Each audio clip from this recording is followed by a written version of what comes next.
Hello, welcome to Creative You Podcast. This is Catherine Kirby, your host, and I'm grateful to spend 15 minutes with you out of your day. And today my topic is, are you unfringed? Very few knitting and crocheting projects have fringe, and when they do, they can be quite silly. And I was flipping through some magazines and I was looking through some online sites, and it didn't take long to find this silly hat. I mean, can you imagine? I knew a couple, and when they had their first baby,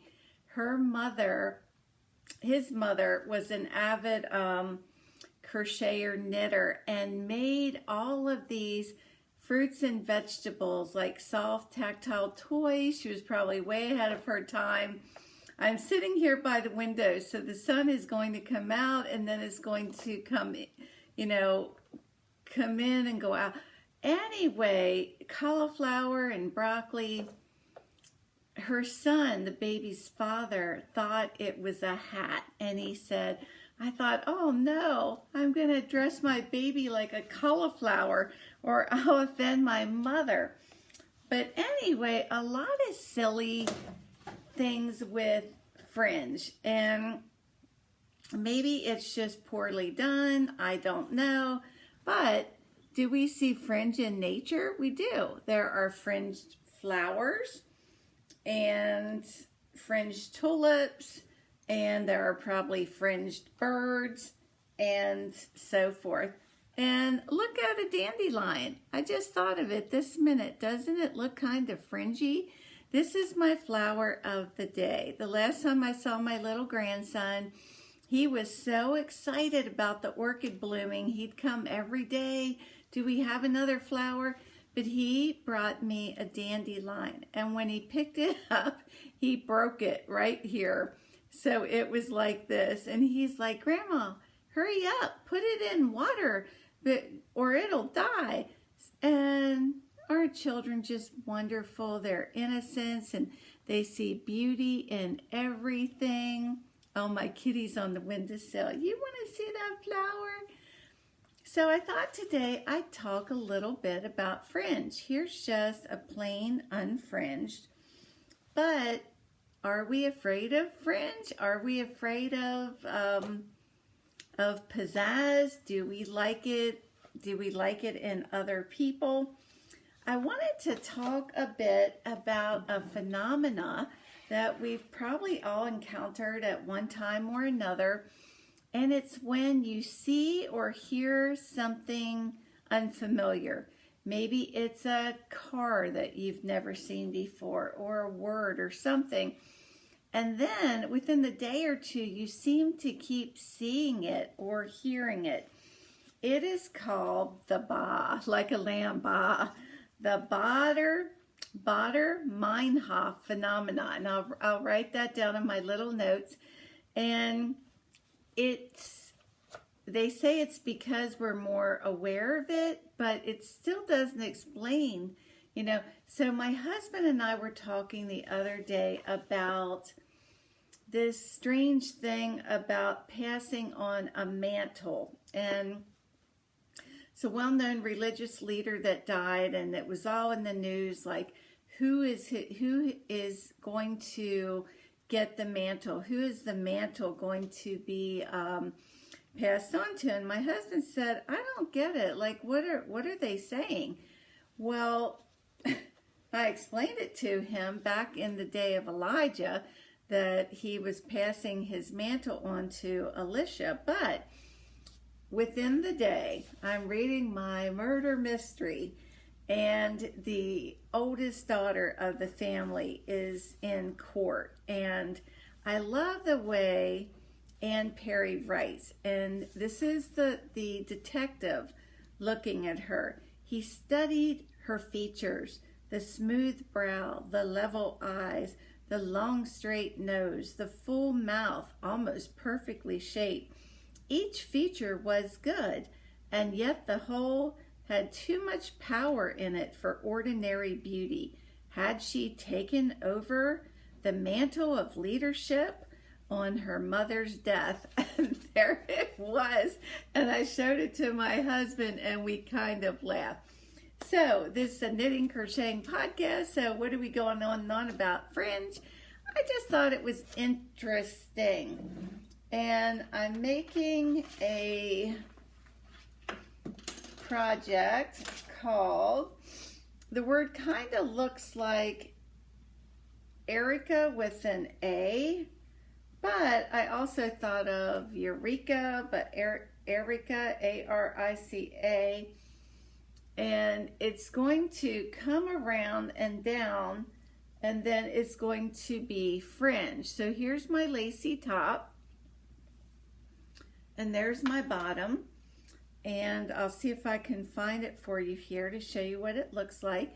And it's very straightforward. It's just, you know, a big long rectangle and then hooked together. So in the meantime, I also saw cute little kids' hats that are crocheted. And they look like little lions because they have the fringe around them. So there is the, I guess you'd say Erica, maybe I like Erica more. And there it is with lots of fringe. And fringe can eat up a lot of yarn.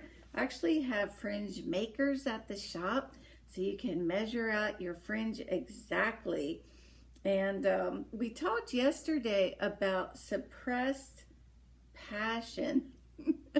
And what is it that holds you back from being able to be showy, to wear your art? I mean, look at birds in nature and flowers, how bodacious they are.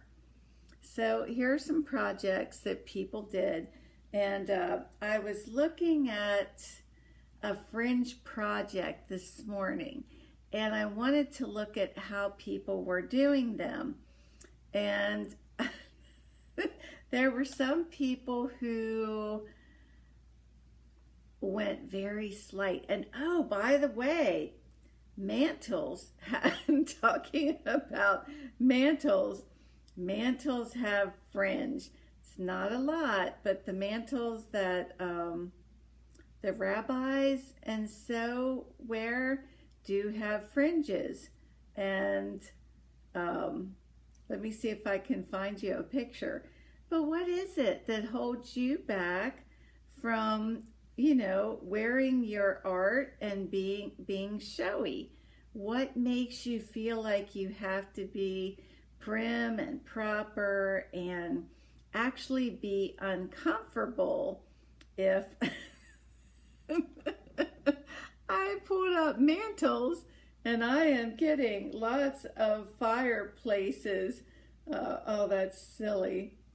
And that would be funny if we had fireplaces with with fringes around them. So, oh my golly, that's too funny. If you put up mantles with fringe, you get these pictures. Oh, it's just too much. But anyway, take my word for it. The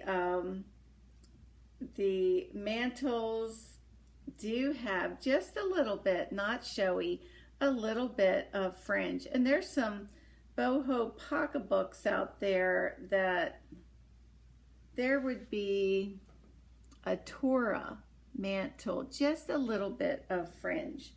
So, but getting back to this project, when I'm looking at the projects, one person did just a little bit of fringe, very sparse, very structural, so that he or she could say that they fringe it. And hey, by the way, I am a gal, and guys out there, don't be afraid to call me a woman. You don't have to worry and call me bro or dude or guy, because I'm a female.